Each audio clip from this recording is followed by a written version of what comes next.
Şan şemali seypanına lelem senin saçların. Beni hayran etti senin kara kalem kaşların. Geçip gittin yüzün soğuk kaldırman gayet başlarım. Düşünsene ey vıdır görürsüm geliyor seni. Geçip gittin yüzüm soğuk kallarıma gayıl başlarım. Düşünsene ey vıdır görürsüm geliyor seni. Gece çıksan aşık sana tedayım gülüğü. Boşlarına da kınıpsın altından bileziği.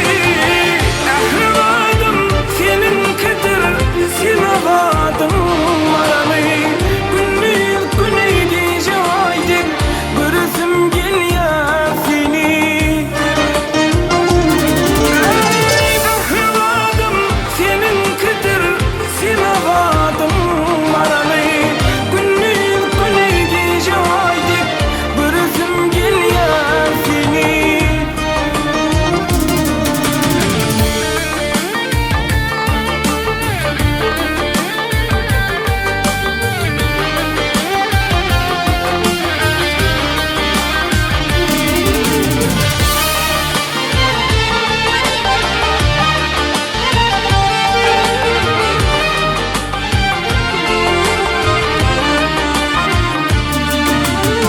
Aşkın temiz lezzetini duydum sen sevdiğimde men. Doyup gitme ey gözül kal ömürlük men bile. Toy tutalay nikahlaşıp bağı döydü biz bile.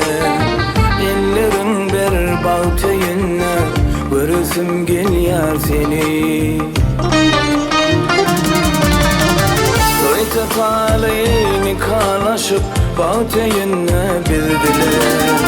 Ellerin bir bağtayınla görürsüm geliyor seni.